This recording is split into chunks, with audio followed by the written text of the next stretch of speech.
brilliant overview, Tommy, that you've given there. Normally, when I'm breaking this down for whether it's clients or artists that I'm meeting or talking to, is really that copyright that you're talking about, that is the song. That is the elements of the song that can be written down, that can be expressed through, whether it is you're scoring it out, you're writing it as a tab, you're writing the lyrics down. That ability to write it down effectively is probably the clearest example of what the song recording, the composition is, and that's what is looked after by your publisher, your administrators, and that side of any exploitation of recorded music. And as you said, now that song can then be covered and used and reworked by other people, but the original copyright in that song will be with the writer of or the various writers of the music and the lyrics, etc. And then one of the exploitations of that particular copyright is recording it and effectively making a sound recording. And then that new sound recording will have a separate copyright, and it will have a separate copyright that can be exploited in different ways. But fundamentally, now this, like everything in law, you have the general rule, and then there will be many exceptions. But fundamentally, when you're exploiting a recording, you're also exploiting the song. So you're constantly exploiting those two copyrights. And then entwined with that, as Tommy set out, is you have your batch of moral rights, which include rights of performance. And those are typically what is collected by your sound exchanges, your PPLs, etc., like that.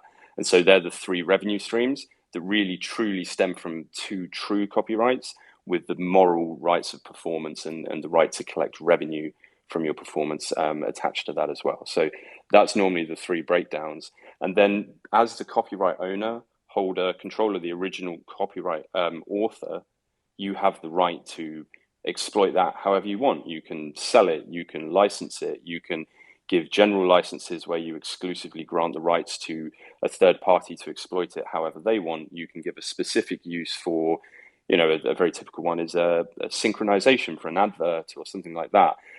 Or fundamentally, you have the right to do nothing at all with it. Save it onto your hard drive, or if it's a sheet music, put it under your bed and not do it, and it won't ever see the light of day. But whatever it is, you as the original author have the right to do that at the fundamental point of creation. Now, that can then be altered and affected by any contracts, any agreements that you may enter into.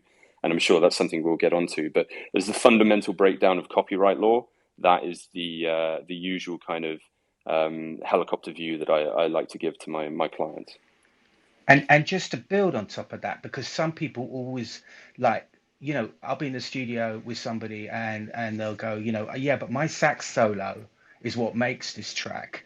I want a bit of the publishing or my drum beat or whatever makes that track. It's not recognized as being the case. Now, you as the original songwriter, if you feel like, this sax solo is amazing, by all means, give some of your publishing to the sax player, or if you like the beat or whatever, give some of your publishing to the guy who's made the beat. But it doesn't necessarily follow that just because it's got a great bass line or a great beat, that person is eligible for the songwriting, the publishing. Generally speaking, if you're in the studio with someone and they come up with a track or a beat or something without any lyrics or melody, or no one's singing over the top or whatever, and someone puts a melody and someone else say puts the lyric on the top, then you'll probably split that three ways. So you've done the track, then the person who comes up with singing the melody gets a third, and the person who comes up with the lyric gets a third. And everybody's going to be chipping in a little bit and changing here or there. So generally speaking, every songwriting session that I've ever done, however many people are in that room, regardless of what they contribute, you split it that way. So if there's five people in the room, you split things five ways. When I did this track, right, so Fred's track, I'm Too Sexy, right? There was a guy in the band who was the guitarist who spent the entire time sleeping on the sofa, but he always got a third. He always got a third, and that's just generally how it works. So, James, let me ask you a couple of questions, or rather, tell you what, let's throw it open to the crowd. Anybody that is up there speaking who wants to ask a question to James, fire away. And then I think, oh, I'm sorry, we've got Young's question, haven't we? Could you, yeah, Spotty, Yeah, are you, I was just wondering what we've seen out there, now that we've established, the basically the writer's copyright and then the recording copyright. I'm just, James, I don't know if you've been, what you've seen. Are we even out there stipulating these kinds of things yet? And do we have anything in place? And are we thinking about the infrastructure we need to properly do it? Or do we need to do it properly? I mean, that's another I question, think, by the way. yeah. I think this is probably a fundamental point to hit on this discussion, and I'm a big, blockchain tech, NFTs, crypto, the revolution that will be coming within how we all live is something that really excites me. But something that is very important to hammer home here is that the idea of cyberspace, as it was called in the 90s, being a separate jurisdiction governed by its own laws and rules and community spirit has been fundamentally kicked out. The internet is subject to national laws. It is subject to national rules and regulations for better and worse. So 100%, you have to operate within the laws of the land, and you have to operate within those scopes, which means that you have to operate with an eye on copyright registrations, copyright laws, making sure that you're not breaching any contractual arrangements or agreements that you may have. So I think that's the fundamental first point to hammer home. There is, yes, there is a need to follow existing structures and existing laws and regulations. Now, with regards to what I'm seeing out in the space at the moment with the expression of what is actually being granted, what is actually being acquired or bought when you're purchasing a music NFT, at the moment it is very much a mixed bag. You're seeing some who have very good and very clear expressions of what is being granted. Now, that may only be the right to the token behind it. You may not have any right to exploit the copyrights, the recordings, copyrights in the recordings beyond just saying, "Hey, I own a piece of this." Or it may grant full commercial use, as we heard earlier, which I think is an amazing idea. And then I'm seeing other examples as well where you're really not being told what you're buying. And I think this is part of the danger in the space, and something that is attracting the attention of maybe not so much within the music world, but definitely within the crypto space, the SECs of the world, the FSAs, and this space needs to be able to regulate itself and look after itself. And this is a great example of the community spirit that is being built around this. But I think like the house needs to maintain its own order, and it needs to regulate itself in order to avoid outside interested parties from affecting it. And part of that is operating within our space in music, within the laws that we have to respect, whether you're pressing a vinyl or whether you're minting an NFT. I think that's a really great point. Um, if one of the things that the conversations that I've been having a lot with people is about how we can bring on more adoption into the world of crypto, and one of the biggest fears I think that people have out there is actually this deregulation, that it feels unsure, it feels like unsecure. And I think, laws are there for a reason. The laws are there to protect people. They're to protect people like us who make music, and to protect our copyright. I haven't got the time to go out there and police every single copyright. I haven't got the time to go out there and find out if people's ripping me off or using my music without my permission, or using my music in some jihadi video somewhere, or whatever, or passing off as my music as theirs. I have police to do that, and I don't like that situation, but that's the way it is. I haven't got time to go and police my copyright. I have other people that do it for me, and I pay them a commission to do that for me, because there are unfortunately bad people out there. And so, we need to look at how we can present ourselves in a proper way. The laws of the land are the laws of the land, whether we like them or not. Of course, it is our job to question those laws, try and bend them, not break them, but bend them, and then pass judgment on how the laws need to change. And that's what's happening in crypto in general. I think that's what's brilliant about this crypto space. So copyright police is important. Um, we were gonna go back to Spotty because you were asking. It was the same question I was interested in as well because I was intrigued to hear, Spotty, if you don't mind elaborating a little bit more on what you're doing, with your usage of copyrights. As you say, you can license it to a third party. Could you just elaborate a little bit more on that, please, mate? Yeah, absolutely. So this is something I'm super proud of, right? Because as James was saying, it is the Wild West out here. For example, I am a CryptoPunk rapper. Okay, CryptoPunk is probably the most like notoriously ambiguous and clouded, license agreement between Larva Labs and their collectors of the entire NFT space. Okay, so it was very important to me that I be very transparent and clear with my collectors of exactly what the hell they're buying, right?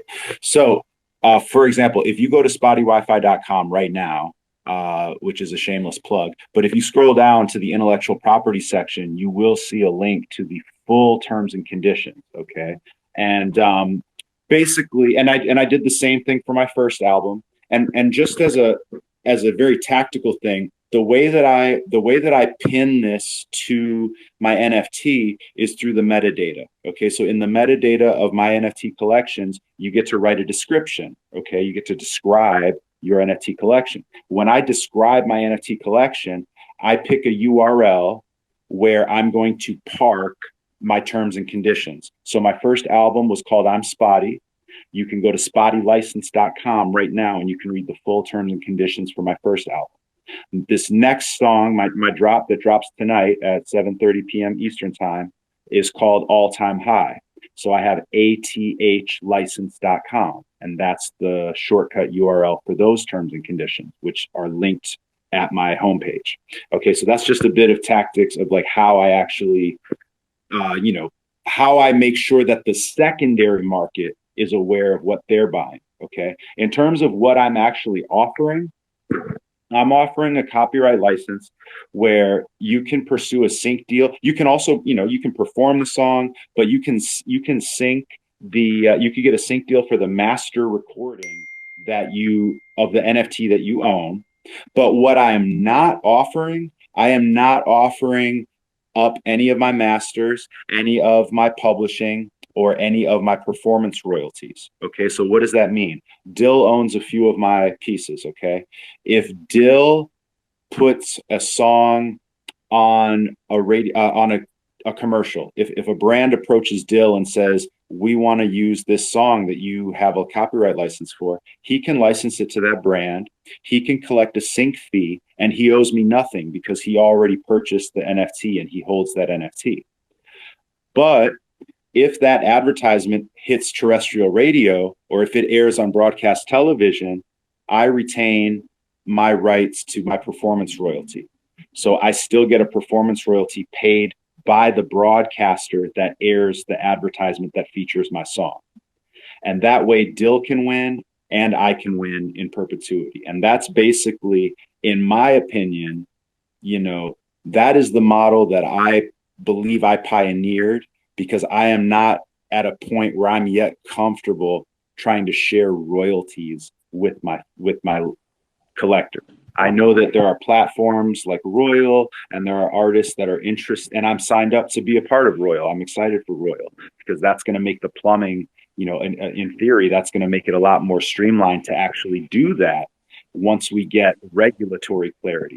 But the regulatory clarity to me is still not even at a point where I would be comfortable sharing royalties with my collectors, because I'm not enough.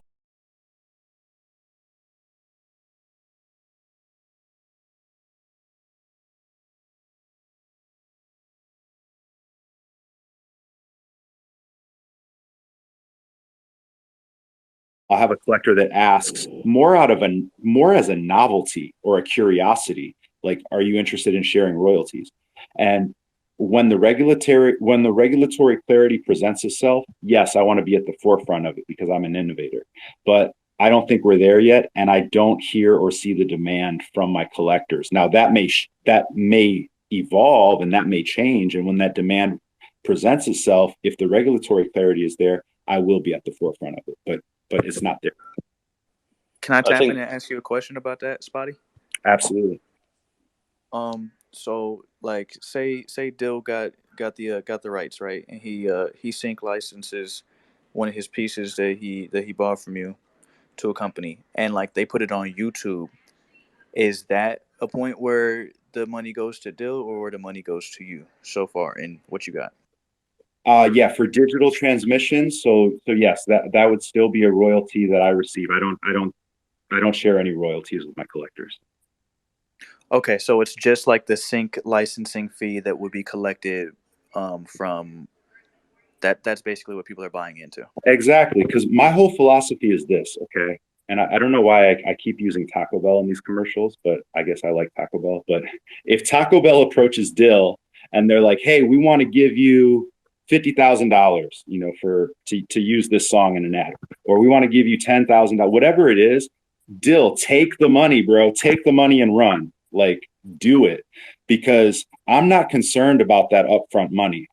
Because if Taco Bell approached me directly and they said, "We want to put your song in a commercial and we're not going to pay you anything," I would say, "Great, use it," because I don't really care about the upfront money. The exposure is going to be what's more valuable to me.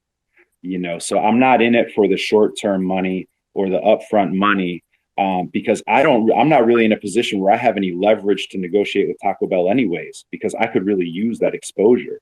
So for me, giving my collectors those rights to go out and pursue those sorts of partnerships, or to use my music for remixes. Dill could remix my song and sell it as an NFT if he owns the underlying NFT, right?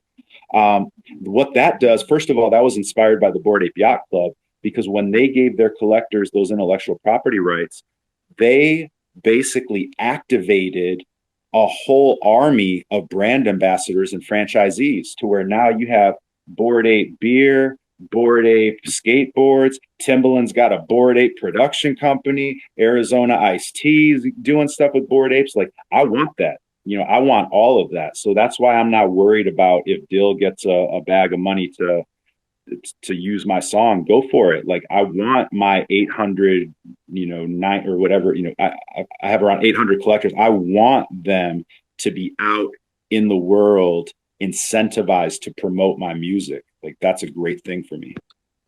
Can I ask one more question just to follow up? Just so I can fully understand. What now 50-50 split because he's using just like your lyrics, or like how would that contract be worked out? Would it require further communication? Like, what would be the case? That's a good question, actually, that I would have to ask my attorney. I'm not really sure how that works 100%.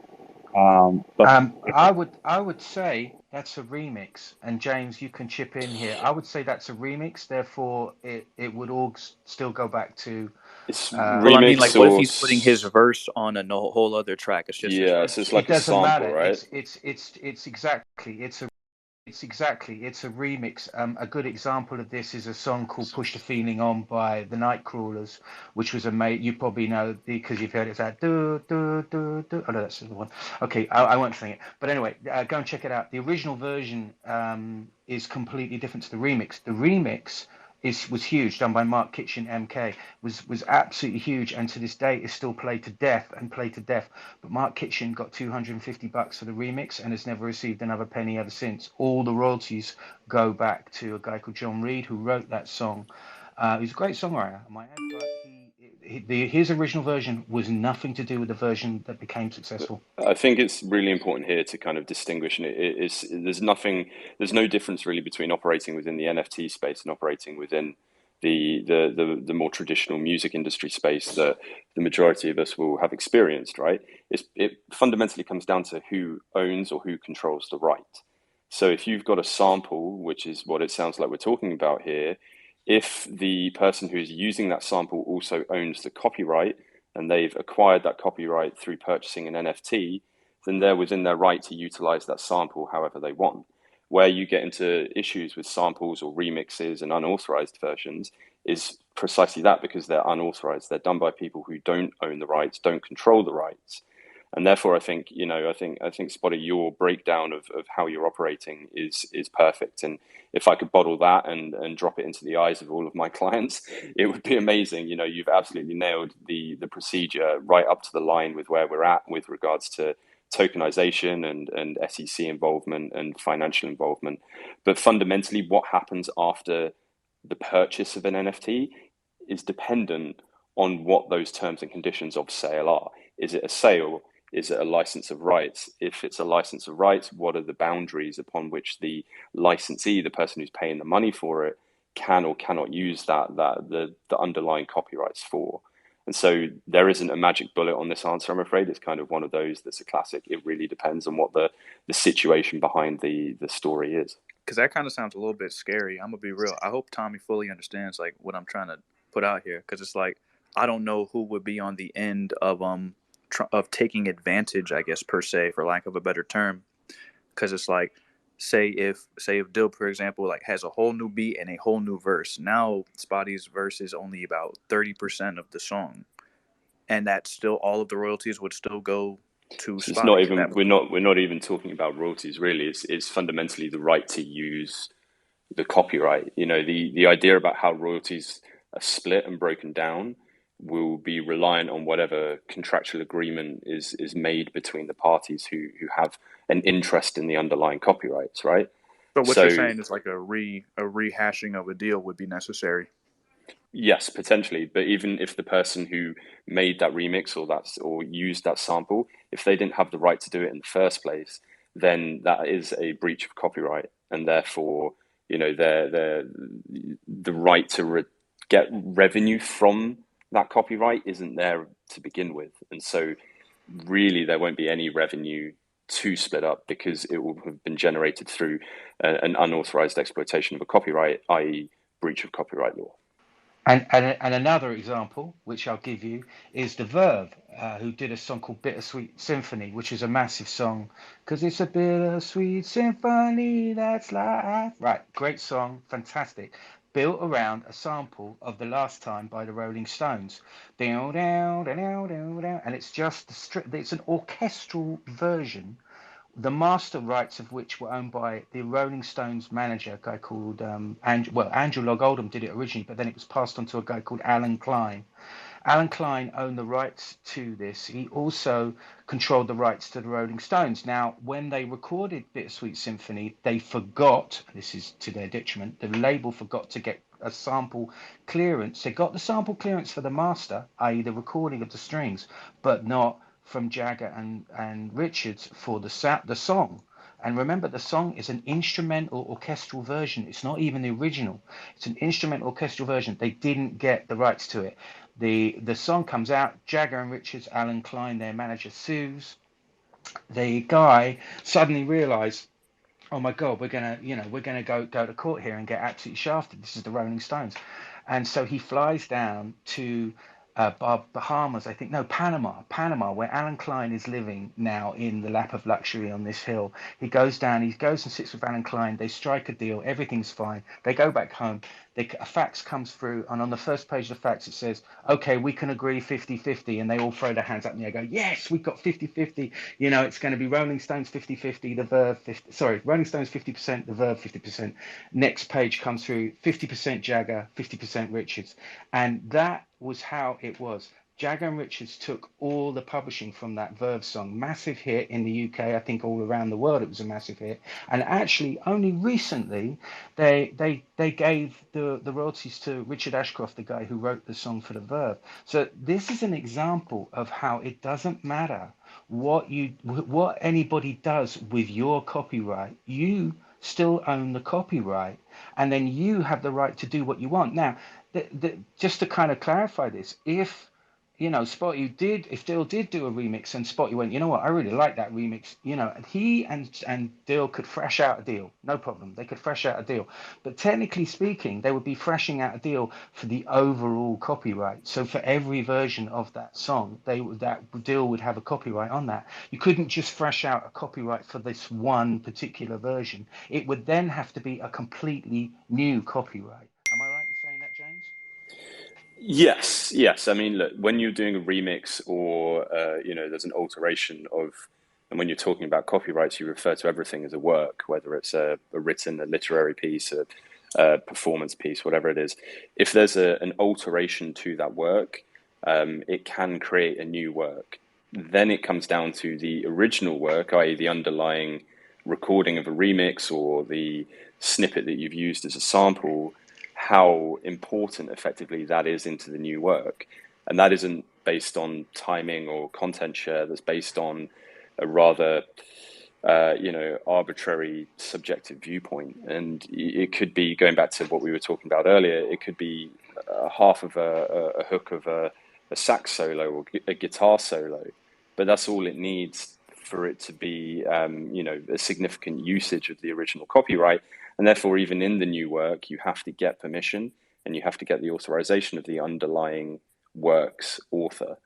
And so it really is not to put the brakes on anything, because I think this space is creating a lot of really interesting, a lot of exciting new ways to get to market and new ways to exploit music and opening up new revenue streams for artists. And we've already heard awesome stories about that. But it is very much kind of like, know what you're operating with, know how you're operating, where you're getting the original works from, and whether you want to try and create a new paradigm within this space. I think that's a great opportunity, because underlying blockchain technology has the ability to avoid any kind of split arguments. But in order to, first of all, have those splits between new works and old works, you have to have an agreement in place between all of the authors, everyone who has a stake in the whole. And that's really a message I'm giving to my clients who are exploring this space. Just because it's new technology doesn't mean it's new laws, and it doesn't mean it's new regulations.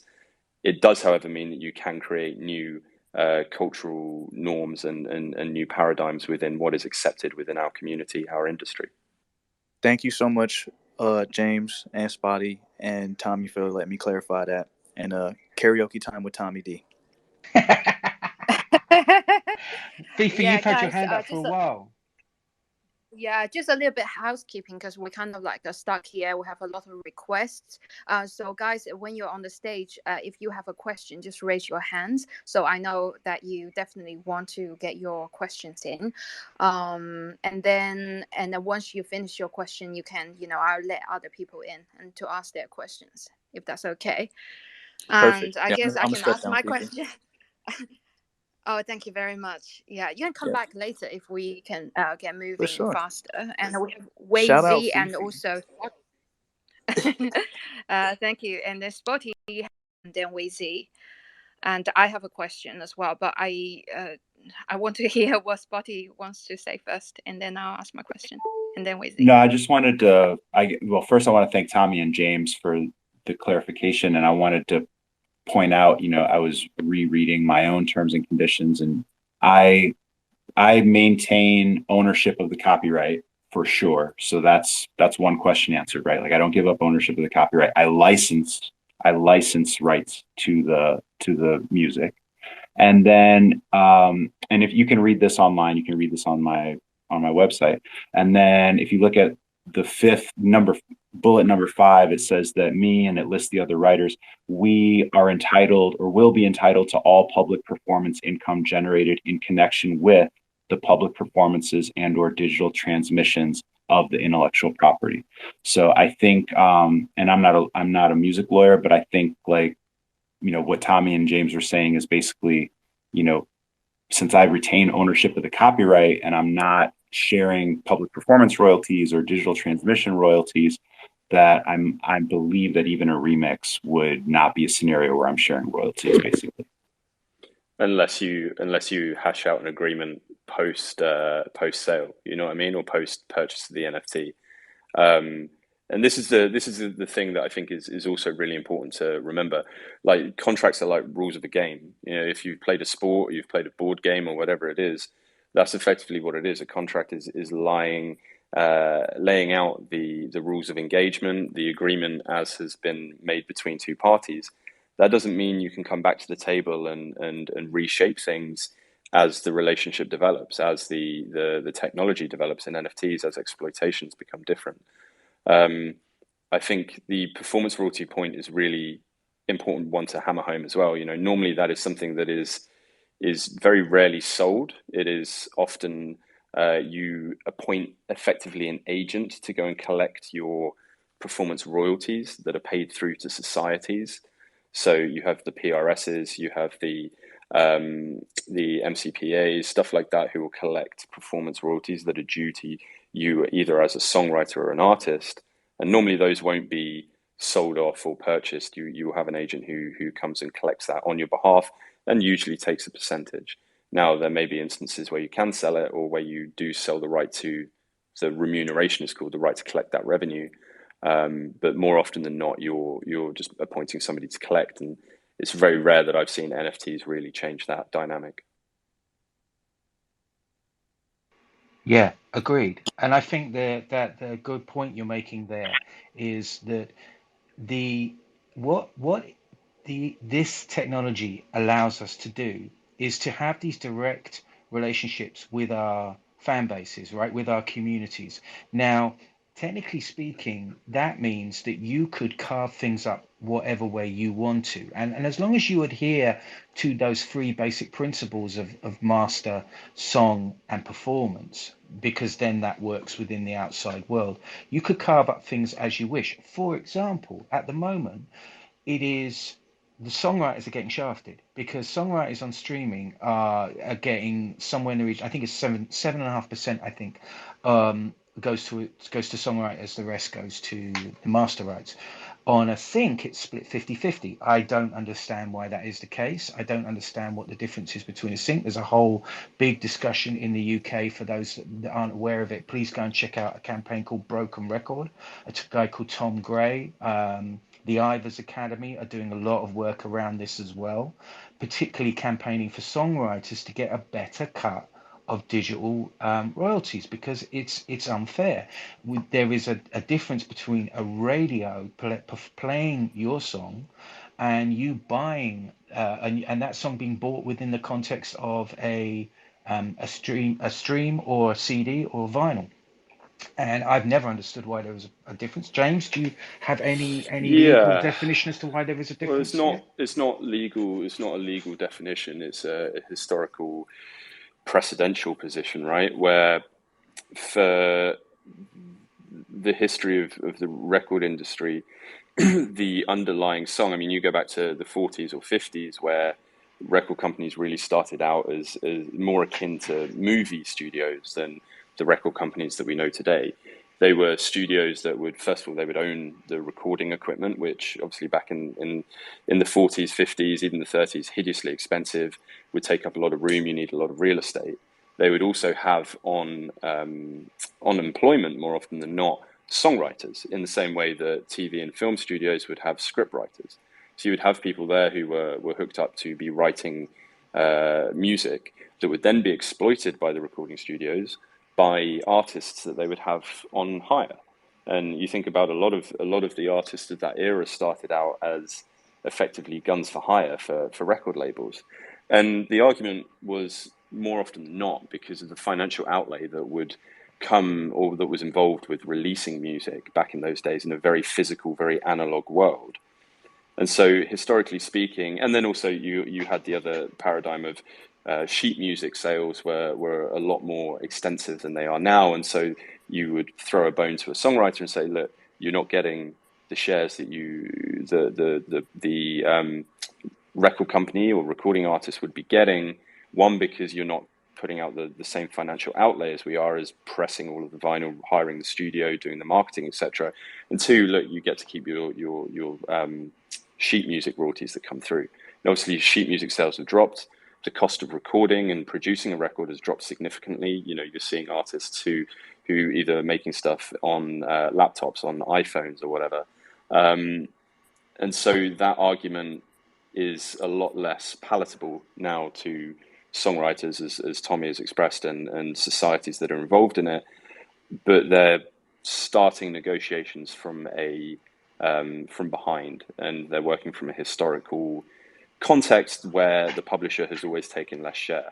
Now, there's suggestions that having a statutory rate of remuneration for a songwriter is a way to help readdress that. Labels still have their argument that they are pouring significant marketing dollars into, and you know, you're talking pop projects here, big pop projects. They're pouring the significant dollars in the publishers and administrators Yeah, but aren't we to a we certain know that extent. that's rubbish, isn't it? I mean, come on, they are just raking it in. They're not doing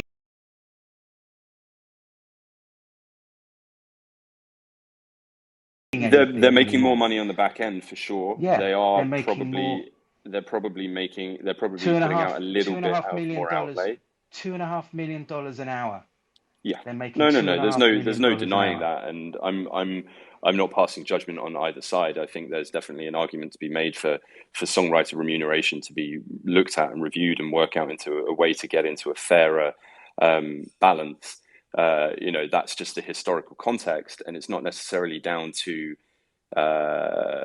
one side being more evil than the other. It's where the history of the industry has grown from, and But this is but why we've got to where it is. it's the history because it's dictated by the tech of the time, and this is the point I'm making. The tech of the time now, or Exactly, the future, is NFT. It's blockchain. exactly. It's the ability to carve out interesting connections with your and build a community around what you're doing, Hmm. which means you can be completely self-sufficient. Now, and the Exactly. argument that I say to people is like, look, the reason why this is important is not just because we're going to give people, bring back as I've said many times on these spaces, is bring back the concept of a fair wage of somewhere between around 50 and 100,000 a year, which allows people to be creative and yet still, put food on the table and clothes on their back. It's not just about that. It's because it's the pressure that this will put on the current system to adapt and become more fairer as a consequence. If there is an alternative, if there is a credible alternative to the current system that people are allowed to go down and people can make a living just becoming more independent and staying independent, well, then why would you tap into the major machine? Why would you sign to a Warner Brothers or a Universal or a Sony? So there has to be more, it becomes a more equitable situation that those companies have to work a lot harder for their artists, and they have to make it more fairer and provide more fairer contracts as a consequence. Hmm. I just want to give a quick shout out Sorry, to, Tommy, just yeah, go for it, to go for double it. down on that, because I think you're absolutely right. And going back to the point that I made earlier about being able to create new paradigms in the industry with this NFT community, that's exactly it. This NFT community isn't constrained to the contracts that publishers and labels negotiate with the major DSPs. You get direct to your consumers, you get direct to fans, and you and your co-songwriters or your producers or your mixers or your third-party features, whoever it is, you guys get to set the rules. You guys get to split it how you want to split it, and as long as you're getting that in writing, and everybody's agreed on it, then you can create that fairer, more equitable route that you want to do. And please don't think I'm on the side of big labels. They do serve a purpose. I spent 7 years helping build out AWOL as part of Cobalt, and so my kind of bread and butter is very much within that independent artistry space and doing exactly what you said, Tommy, and Was that creating. was that with Kevin and Jonathan? It was just after Kevin started it, so it was when it was bought by Cobalt, and I spent a lot of time in London and in LA building out their offices and doing what you said in just trying to help offer an alternative in the marketplace for artists. Excellent. Yeah, it's kind of sad to see it sucked up into Sony, but then I suppose that's how it was always going to go. We've got a few people with hands up here, haven't we? Yeah. Who? Yeah, I have a really quick one, and then let's keep it moving. I hope everyone is getting a lot of value, between the conversation, between Tommy and James. So I have a really quick one, just to. I'm very in alignment with Spotty, and I'm doing also the commercial rights license. I give a commercial license of my double album, and I have a question about the difference between exclusive and non-exclusive commercial rights. What's like the main difference? From what I understand is that non-exclusive is that the person who gets my commercial license can also license to another person, and if it's exclusive commercial license is that they can only use it for their derivative work. Is that correct, or It's what to add? Yeah. the distinction between exclusive and non-exclusive is that if it's exclusive, the person that you're giving that right to, they're the only person or the only company within the whole universe world or whatever territory the agreement is. They're the only one who has that right. A non-exclusive is more than one person can have that right. So a traditional record label, which is a real easy situation for us all to understand, more often than not, that's going to be an exclusive grant of copyright in and to recordings that you create. So that label is then the only label, the only entity, the only thing in the world that can exploit that recording. Now, how they exploit it, they can license it to Spotify, they can license it to TV channels, film channels, advertising, all of that stuff. Whereas a non-exclusive right, which tends to be linked in recording contracts more to your image rights, your trademarks, your logos, means that you're giving them the right to use it, but you're also retaining the right to use it, and you're also retaining the right to allow others to use it. So that's the clear distinction between exclusive and non-exclusive. And for my NFTs, Fifi, that's relevant because I still retain my rights. So I can still pursue sync deals on my own directly. And also, so when you have one of my NFTs, very few of my NFTs are one of ones. There are some one of ones, but most of them are editions. So unless you have a one of one, there are probably other collectors that have an NFT with the same song underlying it. So that's another individual that would have the same rights that you have as the NFT holder. I get it. Okay, cool. Thank you. So that means what we are doing is non-exclusive, correct? And given that, can buyers license sell this music that they've done, the derivative work, to another person? To another a company, to sync it or do whatever so that will really again depend on the terms of sale for the NFT. So if you are giving them a non-exclusive right, as Spotty was talking about, then you can go out and look for those opportunities as well as the person who has purchased your NFT. Same with exclusive, but exclusive means that only the person who's purchased your NFT has the right to go and do that. Now, within your terms of sale, it wouldn't necessarily be unreasonable for an artist to throw in approval rights. And you see those in recording contracts all the time where, me as the artist, I have to give my approval for you to use this recording in X, Y, or Z situations. Normally you see it with artists who are particularly politically minded or socially minded about certain issues. They don't want their music being used to advertise fur coats or guns or used by anti-abortion protesters in adverts or whatever. And you are within your right to say, I'm giving you an exclusive right to use it, but if you use it under these set circumstances, you need to come back to me and get my permission. And that's amazing. I love that point.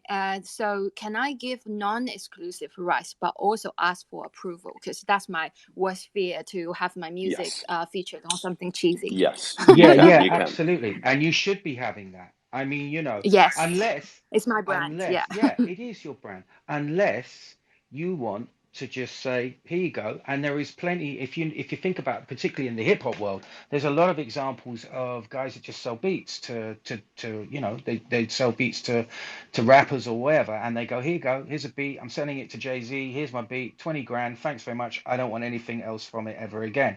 And so there is an argument to say that if anybody wanted to do that, you could just sell absolutely your rights 100% through an NFT. It would make it a simple contract because and here's another thing, and this is something that you Spotty, I don't know if you have incorporated this. I think these things should be time limited. I think there should be a point where you go, you know what, all rights revert back, whatever, all rights revert back to me. And I'll tell you why I think this is important.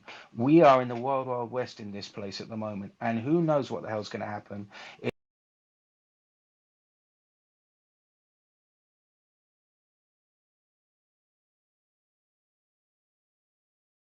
retention of rights over a period of time, that you should have that, because ultimately, if it does go and blow up and it becomes really big, well, it might be better to have the rights back at some point for your kids, because they might want to share in that success.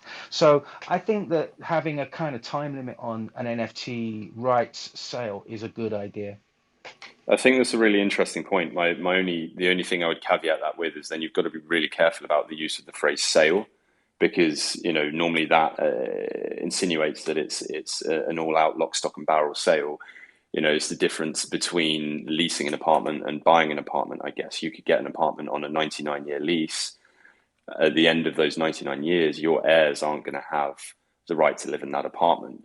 And I think rights retention is one of the most important issues in music right now, and completely support your theories behind that, Tommy. I just think it's just important to caveat that, because you don't want to get into trouble with somebody who buys it and says, "Hey, I thought I was getting a sale. I didn't read the however many pages of terms and conditions."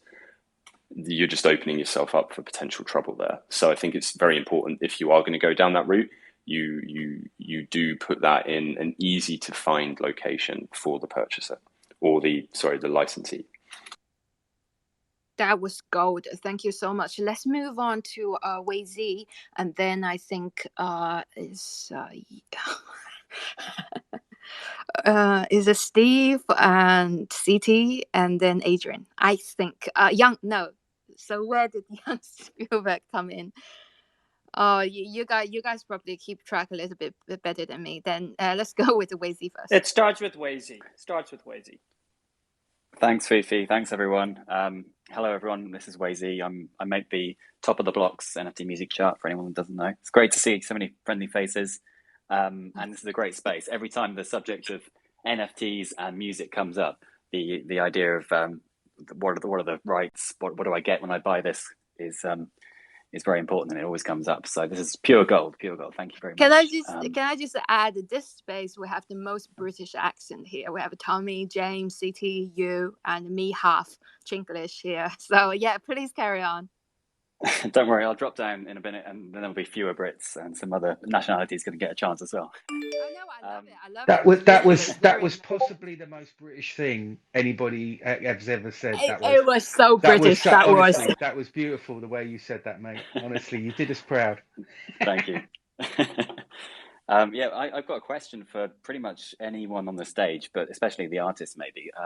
The thing that I'm seeing is that so many artists are offering commercial rights with their NFTs, which I think is brilliant, and I think it's a great idea. But to me, it seems like so far it's been mostly theoretical, and I don't know. Has anyone got any examples of people actually selling or using the rights in a commercial or in a film or anything like that? I'd be fascinated to hear if so.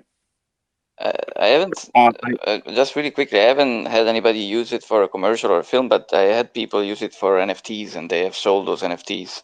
That is also something else to consider that can happen in this space. Yeah, I have had people tell me that they're going to use it for NFTs, although I haven't seen that yet. But I know there's at least one filmmaker making a documentary about NFTs that plans to use some of my music. And I have a lot more people I hear have YouTube shows or podcasts, and they want to use the instrumental or something like that. So I think the use cases are definitely there, but to an extent, I would agree with you and say that I think it's great marketing, because people love to talk about it. Like, who are your collectors in this NFT space? These are people that are interested in innovation, people that are interested in decentralization, and people that are largely disillusioned with today's copyright laws, So, yes, I could tell you a handful of people that are using it right now. And if you go in my Discord, I have a channel called Request Stems, and we've sent out dozens and dozens of stems, and there have been some people that have remixed it, probably more so for personal use, although maybe they'll try to do something commercially with those remixes. But regardless, yes, people are using it, but I think more than anything, it's about the marketability. I have the top two things that people talk to me about that interest them about what I'm doing as collectors is the copyright and the vinyl record. Those are the two things that I hear people want to talk about the most. But I also think, look, I'm a small artist, you know. I'm maybe if I'm lucky, if you were to add up all my spins on the whole internet, maybe I'm over 10,000 spins right now. What happens if myself or another artist offer a copyright license and they have millions of spins? You know, all of a sudden there's going to be a lot more use cases, I think. Yeah, I think that's a really interesting point, actually. You know, we are looking at like the concept of being able to generate any kind of income through NFTs and through using the rights that are there. I think at the moment we are only seeing new material coming out, you know, and I've mentioned this a couple of times on Spaces. What happens when we're looking at historical copyright? What happens when we start looking at Earth, Wind and Fire's catalogue and Prince's catalogue and Stevie Wonder and the Beatles and the Rolling Stones? Where do you know? There's some really interesting angles that come through around that, around what you know what you could do with NFTs around those historical contracts. What about the concept of selling an NFT with some kind of rights to a Rolling Stones track, to a Beatles track? Can you imagine how valuable that NFT could potentially be? It's not difficult to particularly do that. So if any of those historical catalogs, I mean, obviously the Beatles, the Rolling Stones, whatever, they generate a lot of money, but you've got historical catalogs that aren't generating a huge amount of money. You want to find a way to pump up some value in that historical catalog. Look at possibly the way of selling it with some royalties attached to it. As James, I'm sure, is probably like biting his lip with me saying this. There would need to be a huge amount of like thinking about what it is you're actually selling, Yeah, I because think this would be valuable copyrights. it's super interesting, and that's the two avenues for NFT and blockchain tech that I see and that I'm talking about the most of my clients. Is you've got the first one, which it feels like the majority of people in this space are living in, which is the new music creation and just finding a new revenue stream for artists to make money and get direct to fans and connect with fans in a more sticky way, to maintain that relationship and build a community around themselves and like-minded people. The second element is exactly what you're saying, Tommy, which is effectively selling shares of copyright almost as if they're stocks and bonds. And then this comes back to the conversation that we were having earlier on that Spotty was towing the line on perfectly, which is like, as soon as you start dabbling in that, the powers that be haven't really decided where they're going to come down on that. You know, what is a securitized asset? What isn't in the US? You know, in the UK as well, the authorities haven't really passed judgment on where the line is for an NFT before it becomes subject to the same rules and regulations and laws and tax reporting and all of that, that if you're buying stocks and shares. But one of the most valuable assets out there at the moment is copyright. You're seeing catalogs sell for insane amounts of money at 10, 15, 20x of annual revenue, and to effectively allow for micro purchases of that is a really powerful way. And I think it was a Little Pump teamed up with I've forgotten the company name, but it's Lee Parsons, the guys behind Ditto out in the UK, who've effectively created an entity that allows just that. And it's an evolution of the fan funding. It's an evolution of the crowdfunding, where fans are able to purchase a share of the copyright and then share in the revenue that is generated, and you're monetizing the long tail. You're incentivizing fans to go listen to it because they've got a financial stake in it.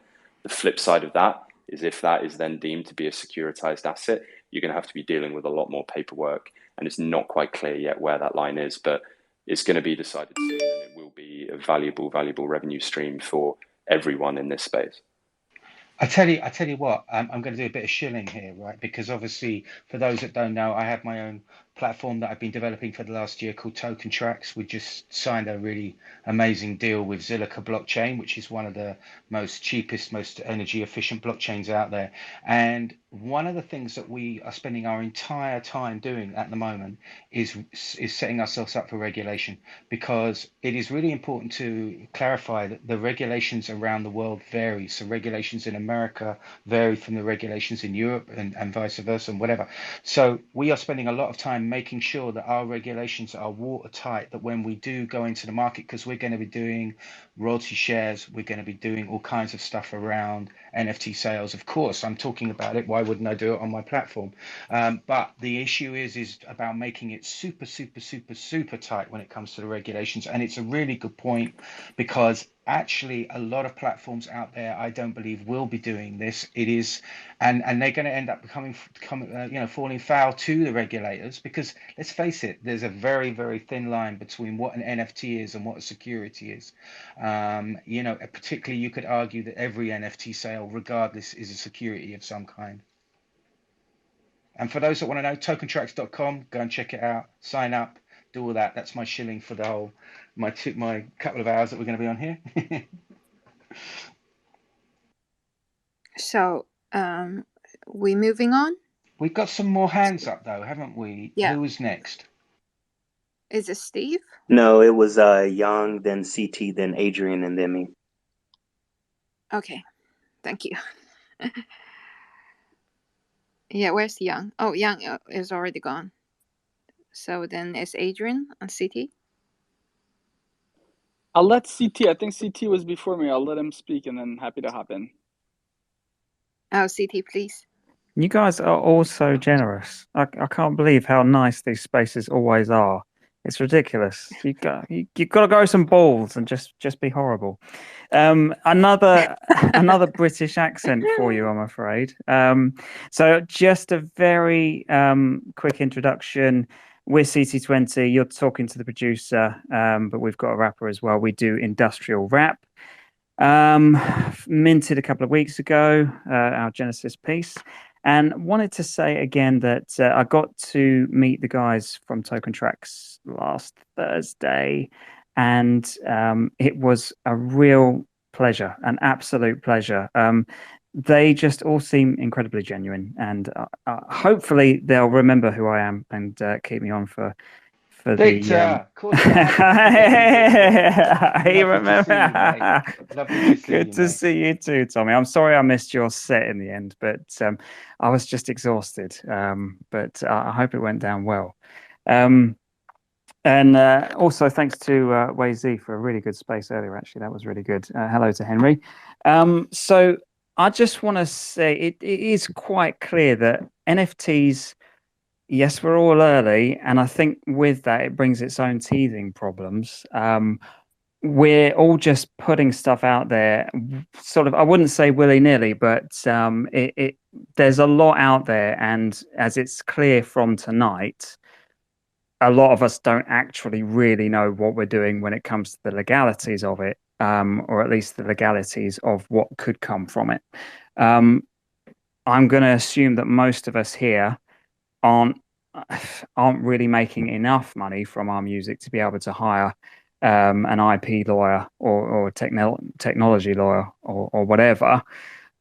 So I want to know the clout of Creative Commons licenses, and if we can use them effectively, how can we use them? I mean, Spotty was talking earlier about putting links within the metadata that would then link to the full wording of the contract. I've been doing the same in the past by just saying, for example, this is under Creative Commons such and such. And obviously, if people want to know exactly what that means, they can go and find that out for themselves. But I guess question to James, really, and anybody who has any input, Creative Commons the way to go? I think it really depends with what is in the work. Creative Commons is the idea really that the author, the original author, or the person who owns the rights can effectively forsake those rights and allow use from anybody without any return or revenue or regulations around it, it doesn't give you the permission to effectively put another person's work under Creative Commons license. You can utilize Creative Commons licenses, but you can't put another person's work under Creative Commons license, if that makes sense. Isn't Creative Commons license a bit of an anathema for the music business? I mean, isn't it bad for it in a way?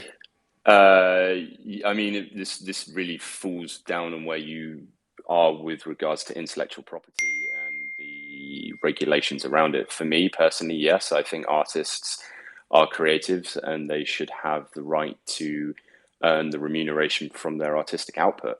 And fundamentally, if Creative Commons is, well, Creative Commons is an election by the original author to forsake those rights. So I guess there is an empowerment within that by saying, look, I'm not going to be monetizing it or looking to receive any, I'm going to relinquish control, which in itself is a right and an empowerment. But the idea of completely removing intellectual property rights and control over an asset is not something I would advise any of my clients to do, purely because of what you were talking about earlier, Tommy. You don't know where the industry is going to be in 5 months, let alone in 5 years, 10 years, 15 years. Yeah, that's a good point. I kind of like the idea of chaos, though, and seeing what would happen if you did do that. But then that's just me, I suppose. I would be out of a job. That's the first thing. Victor, sorry, we cut across you, mate. Carry on. No, that's fine. It's just going back to, I mean, James, I don't know what your rates are, $250 per hour or plus VAT or more. But, you know, there are going to be those of us that just can't even think about trying to hire somebody. And where Creative Commons, for me at least, sort of comes in handy is that it's basically it's kind of a template. You know, it might not cover all bases, but at least you've got something to back you up. I mean, I almost feel like, so we've just put out our NFT, right? Obviously, there's a lot of investors out there who just kind of have this automatic assumption that as soon as you buy an NFT, that gives you rights to do whatever. That's obviously through education that perception is going to have to change. You're going to have to realize that each NFT you buy is going to come with its individual rights and regulations and whatever. But I mean, for example, just putting something out there without any kind of documentation to say this is what you're entitled to, I imagine just basically retains complete copyright for the artist. But if we do want to be able to give it some kind of utility or more value than just being able to listen to it, we, would want to give other artists, for example, permission to use our stems, which might come as an unlockable, without sort of having to worry about, I mean, it's another form of exposure at the end of the day. But at the same time, like we've been saying already, we want to be careful about how it's being used. It's fine if you want to do a remix, but, and charge for it as well. But think about what kinds of derivatives are coming out of it. But how can we achieve that? Again, trying not to take work away from you, but how can we achieve that without having to spend a good 2 or 3 hours with a magic circle firm or whatever? Of course, I think, look, it's talking in specifics is obviously very difficult without knowing all of the facts around it. So none of what I'm about to say, I've got to put the caveat in. You shouldn't take it as legal advice, etc. Fundamentally, I think there's going to be an element of community sharing in this.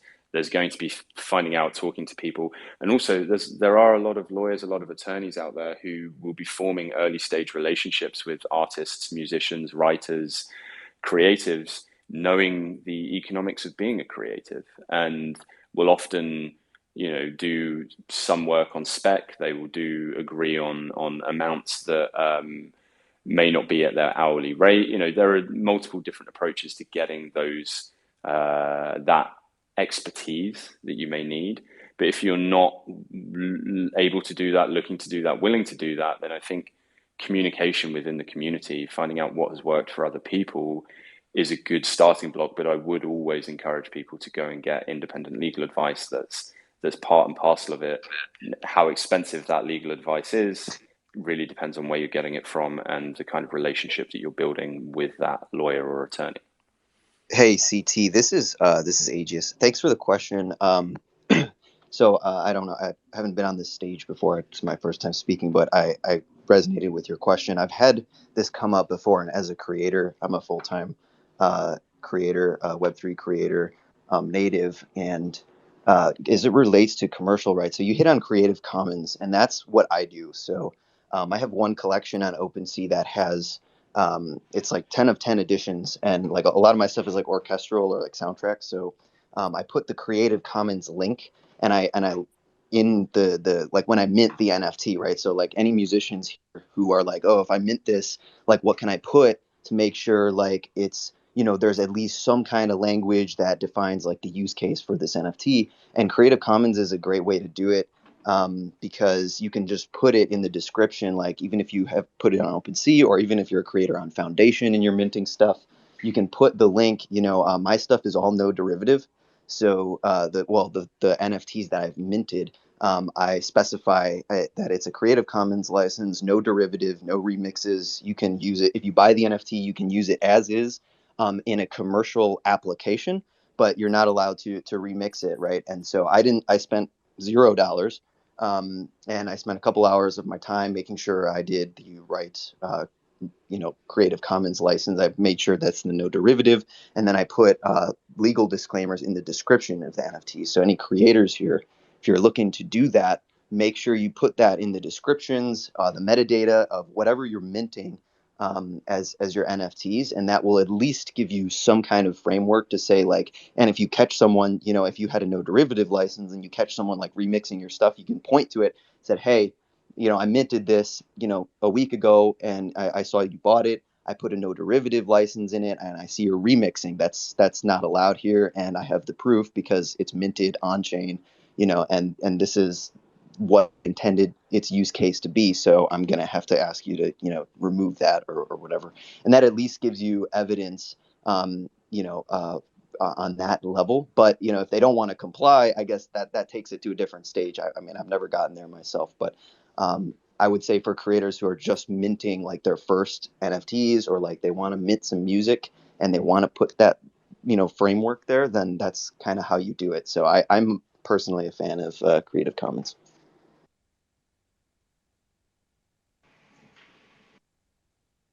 That's great, man. Good advice. Thank you for that. We had someone who had some. I think I was gonna go next, and I'll go for it, man. I'll follow CT's advice and hop in here. Go for it. Thanks for the space, guys. I think this is such an important conversation, and we need to talk about this stuff more often. There's so many creators that I think need to be educated around this, and so thanks for creating this space.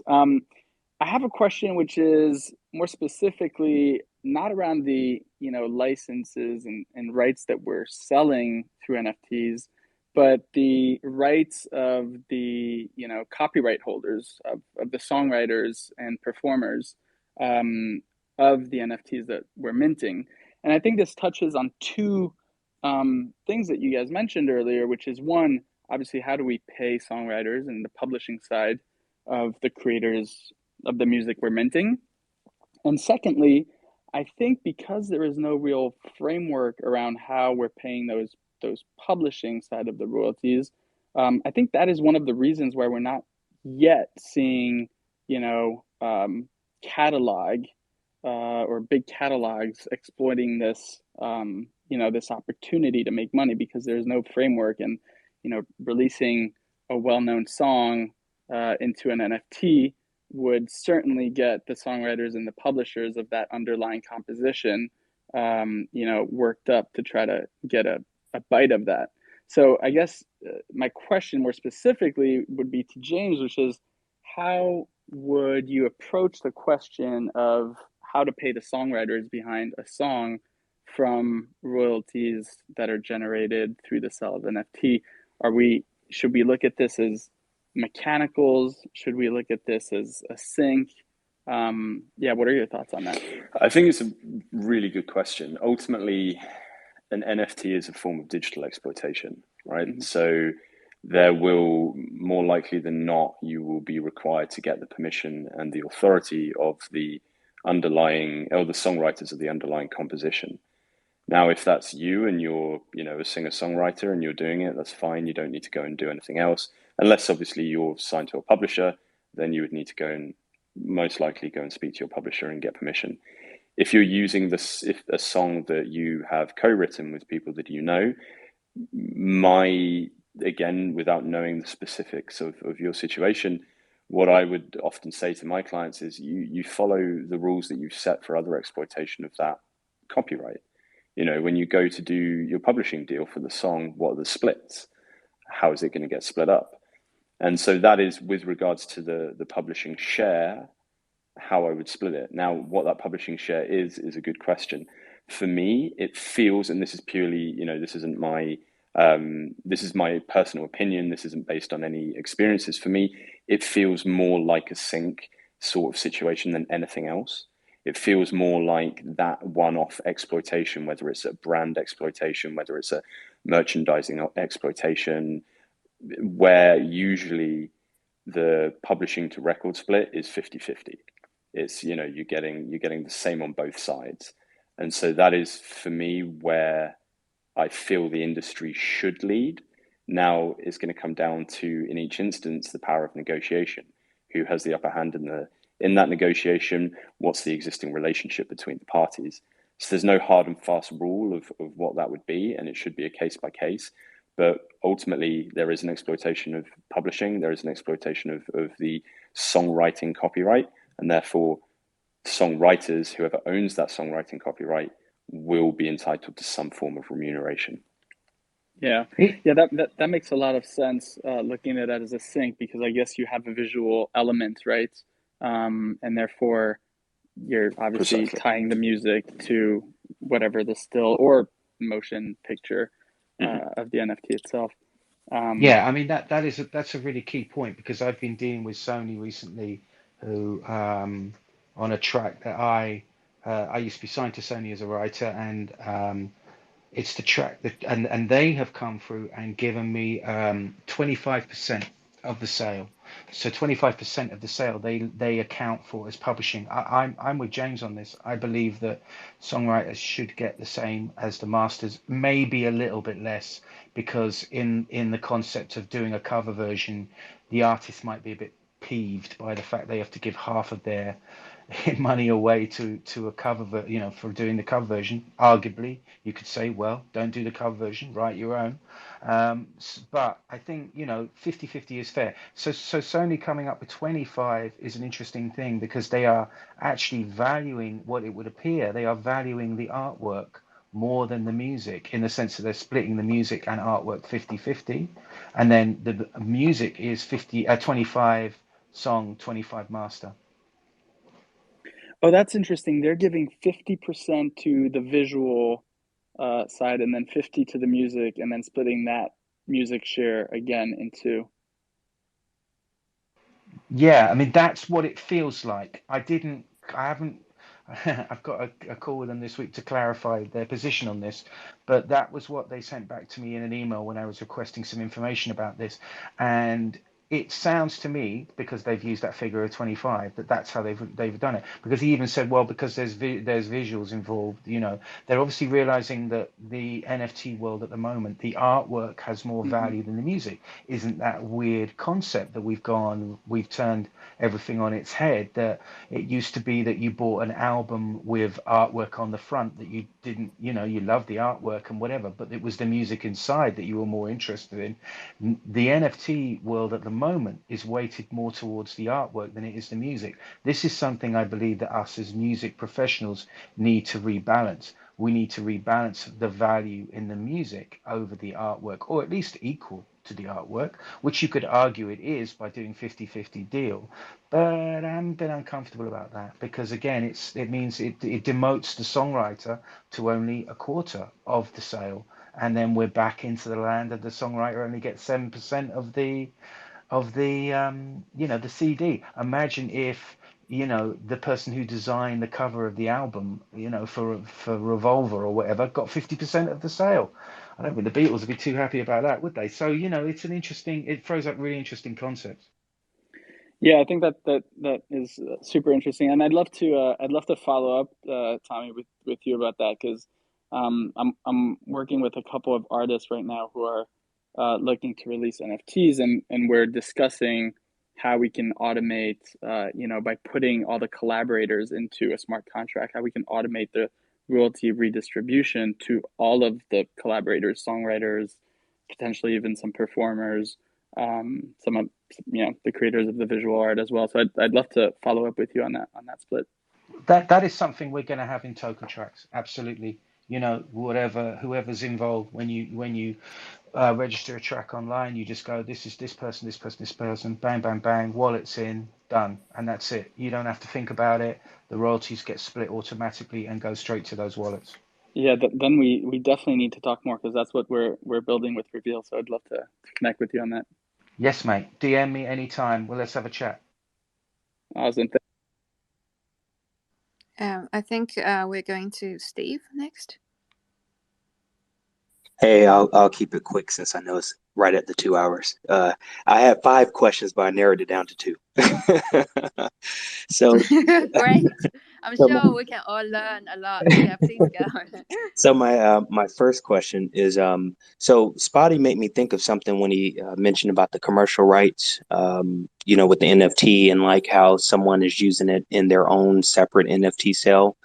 I'm interested, like how does that impact? Like, let's say someone uses one of my songs, and they got the commercial rights, kind of like Spotty's deal, and they use it in their own separate NFT. Like, do they need my permission? I mean, is it based on the contract? Like, can they actually do that with just the commercial rights? I mean, in fundamental, I know it's not legal advice.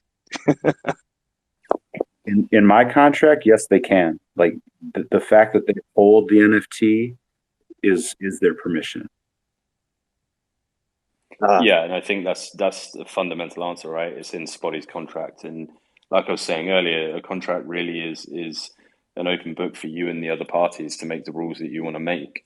So you can make it as tight or as loose as you want to, and that's the power of negotiation, and where you decide to draw that line is your prerogative. And here, James, sorry, carry on, Spotty. Sorry.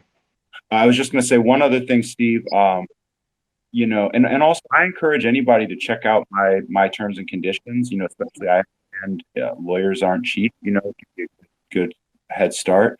But if you read my contract, actually my terms and conditions, if you use you're actually incentivized to hold my NFT and not sell it, because by the letter of the contract, your copyright license actually terminates when and if you sell my NFT.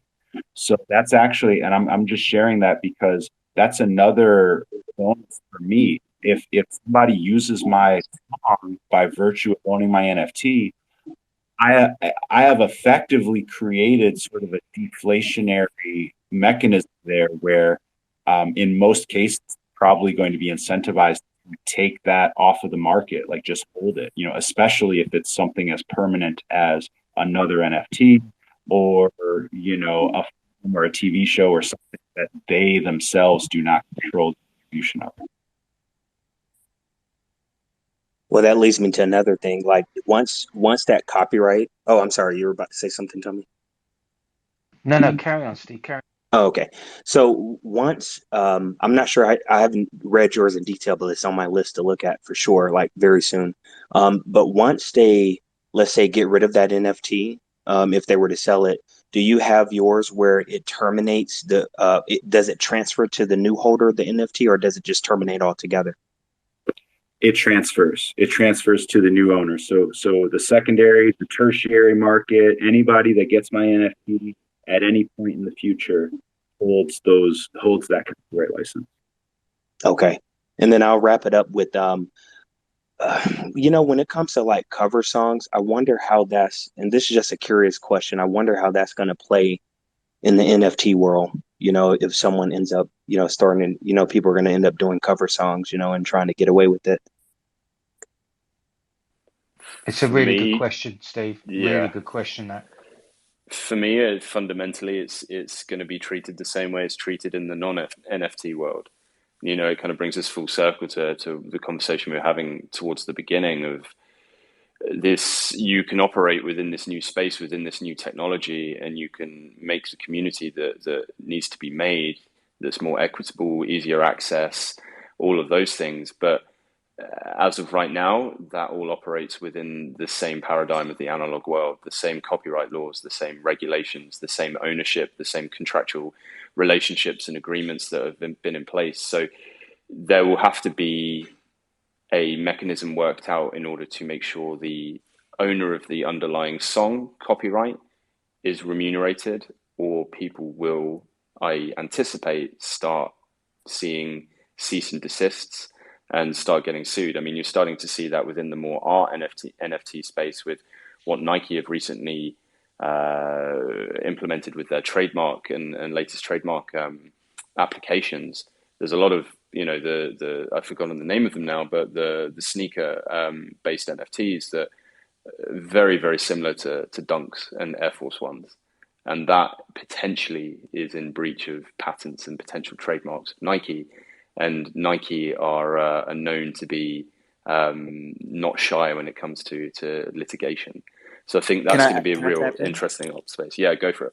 Like on that specifically, I have a whole other question, but my brain just went off. You know how like they kind of like release the rights, I guess, for the Air Force One, and that's why there's so many like knockoffs coming off in the physical market. Do you think that applies to the NFT market right now too, or no? So my understanding of it is that they're doubling down on a lot of their trademarks, and so obviously the Bape Air Force One kind of ripoffs are some of the more famous examples that have flown under the radar. But then you have a few others that have definitely been called up on. I mean, you saw like Lil Nas X with the New York Creative Design Agency that's just escaped my head with the blood shoe and all of that. Nike feel like they're doubling down rather than relinquishing. Now, if they were to relinquish their rights, and it comes back to that idea of you as the copyright holder, you have free reign to do whatever you want to do with it as the original author. If you open it up for free use, then sure, anyone in the digital space or physical space can have at it. But you as the author or owner of that copyright are within your right to be as firm or as loose with the policing of the use of that right as you want to be. And that goes back to what Spotty said when he was talking about his drop, which is, the apes obviously have kind of they are encouraging you to go out and use the copyright, because what they realize is the value in the original concept product is worth more than, at this moment in time, is worth more than trying to control that copyright. Having said that, that's exactly what the Beatles did, and you could argue it didn't do them any harm, but Brian Epstein, the Beatles manager, just sold the rights left, right, and center to anybody that wanted to make a Beatle product, and it flooded the market with all these Beatle products. But he foolishly didn't sell them for a good enough royalty, and so the consequence was that there were all these Beatles products out there with the Beatles actually not making any money. So it's a really interesting double-edged sword here. Do Nike? Arguably, Nike don't need to let anybody exploit Dunks or Air Forces or Jordans or whatever. They are so ingrained into the world, they don't need any more promotion. So they want to keep their copyright super tight because they don't want people to be ripping them off. But when you're a new artist, there's an argument for like, well, you know what? Like Spotty's allowing people to do, go out and sell, rep my product. Go out and do things with it. I've got one question though, James, and I'd like you to just answer this because I'm a little confused. If if someone takes one of Spotty's tracks and puts them out on YouTube, surely the rights, YouTube would go, well, hang on a minute, you don't own the rights to this. This is owned by Spotty because it's registered, he's registered as a master right owner and a songwriter owner, and then they would take that down. So would that not be the case, or how So would someone get around it? YouTube's an interesting beast because they heavily rely on what is called the safe harbor provision, Exactly. which is a position that allows YouTube to say we have users who upload our content. It is impossible for us to police every single upload, but what we will do is if you as a copyright holder say, hey, this person X is exploiting my copyright without my permission, we as YouTube will take that down. So that's fundamentally how YouTube operates and is allowed to operate with the constant uploading of copyrights by people who aren't the copyright holders or owners. Now, with regards to an NFT exploitation, and apologies, I do sound like a parrot on this thing, it really will depend on what the terms of the sale are or the terms of the license are. Now, potentially you're allowing people to exploit it commercially, and that may mean that they can upload it to DSPs such as a YouTube or even a Spotify or an Apple. And I think that's really where you've got to be careful with your music, is that you want this to be additive to you as an artist. You want this to be additive. You want to see it as an additional revenue stream. What you don't want it to do is cannibalize the other revenue streams that you're also working really hard on to build up.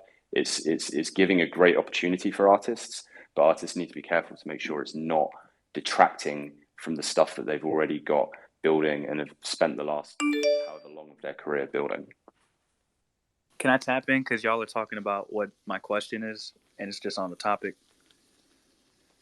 I wanted to ask, do y'all think there's, just like how with YouTube and DSPs, there's like this sort of market for like policing stolen work that doesn't really exist with NFTs yet? And people have complained about like, not even just like music NFTs, but like their image NFTs being stolen, re-uploaded, and then sold without them ever knowing until somebody recognizes the work and then tells the original holder.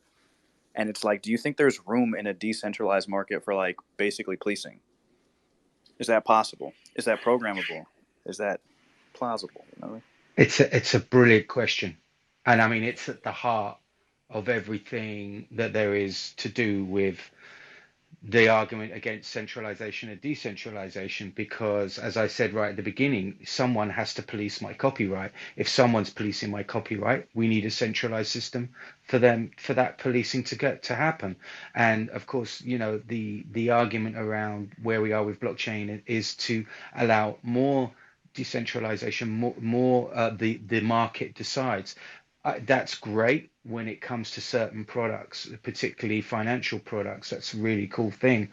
But arguably, when it comes to copyright, it's a really difficult thing, and it's a gray area. I personally don't know what the answer is to that question at the moment. I believe that there needs to be both. There needs to be two systems in play here: a centralized system which allows people and gives people the security to do whatever it is they want to do, and a decentralized place for the more adventurous, more risk takery type of person to play in that field. And actually, if you think about crypto itself and tokens and stuff, that's exactly how it works.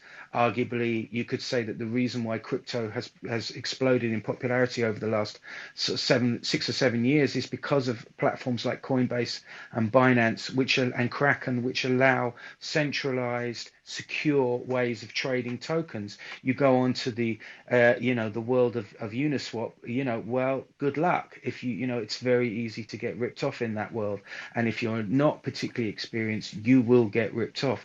So, but those two worlds exist, and for those that want to play the Uniswap game, the DeFi game, whatever, then fantastic. That the DAO, everything, there is a whole wealth of world out there.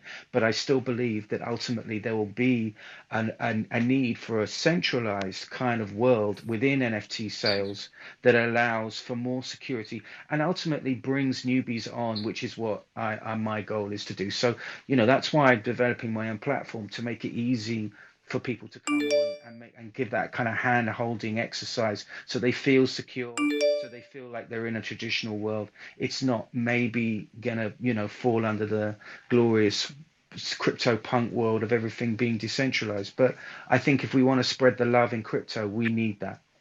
If I could tap in one last point on that, I feel like what it might look like, being that this would be the disagreement, that the next discourse would probably be for developers to have that be a service. So policing would probably become more of like a mercenary work based on programs that could then search the internet for instances of your image or instances of your music. Also, Fifi's the GOAT for hosting this joint. Let's get it. Check out her music. Show something, Fifi. Please show something. Like, show something. Yes, Fifi, please do. I'm Please so show sorry. something. I'm so Thank you sorry. so much. Yeah, let's do that at the end. But first, I want to know if Steve, have you finished your questions? Thank you, Fifi. You're the bomb. Love you. Did you finish? Because I didn't know if you did finish. And then I think James didn't comment on Falco's what you just said. I think James could maybe add in something. And also, I've got a really great question, just following on exactly the same point from some an OG who is a great community builder. He's not here anymore, but he submitted the question, so I can read it out to you about the court proceeding of like if it is if you believe there is an infringement happen. So is it correct? James is back. Okay, cool. So let's go with Steve first. Please finish your question. Oh, it's fine. I'll wrap up. Thank you all for hosting the space. Thank you, Tommy. Thank you, James. Thank you, Fifi, Spotty, Nifty, Aegis, Falcon, all of you. All right. Awesome. Big love, Steve. Yeah, I just want to echo everybody's love for Fifi and Tommy and everybody else who's hosting. And this is the first time that I've been dropping into this, and you all are building an awesome community and doing really exciting things within our industry, right? And it's just exciting to see. Getting back to the other point, just something I really wanted to hammer home on, the idea of the two levels of what is making up an NFT. You have the technology, the tool that underpins everything, and then you have everything else that you're putting on top of it, right? You have the blockchain that is underneath, and that effectively is keeping a track record of every purchase, every exchange. That is the whole idea of blockchain technology. It's the idea that you can trace transactions is there. Now, what you're putting on top of those blocks, what you're putting on top of those as part of the transaction, that is the interesting bit. And fingerprinting technology already exists for audio with regards to YouTubers or anti-piracy companies that have been established for well over a decade now. So I would 100% anticipate somebody moving into that space to help flag and alert people. But again, it's just a reminder that really when you're making these purchases, or when you're selling stuff, you're selling the NFT, the actual token that underpins the asset that is you're then placing on top of it. Okay, so I'll read the question. Are you ready? Fifi? Yeah? Can I just say something? I'm going to have to go. I'm really sorry, but I'm going to have to. Is there a way I can move this over to you? You're the host. If you go, we're all dead. Okay, I'm really, really sorry, guys. I'm sorry to rug this one, but I'm going to have to go. I've got an issue just happened over here, so I'm going to have to pull the plug. Listen, I just want to say a big love to everybody. I want to say a huge thank you to Fifi for being my co-host, as always. We do this every Monday, 8 o'clock. Please come next week. And James, mate, you are absolutely the Don. Please come and be part of this anytime. We get these questions all the time, so it's been great to do it. I want to say big love to everybody that's been here. And Tommy, yes. You can't leave your phone around. Oh, you know what? I can do that. Yeah, let me do that. Okay. All right, no problem. Okay. Here you go. Okay, so you go, and we carry on for a little bit, and hopefully James can come back here. Yeah. I'm still here. I'm still here. Yeah. I actually. All right, so. I also have to run, everyone. I want to thank you guys for sharing the stage, and James, it was great to meet you, and thank you for all the perspective and expertise, and much love to everybody that is tuned in. Thank you, guys. on the beat. Be on the beat.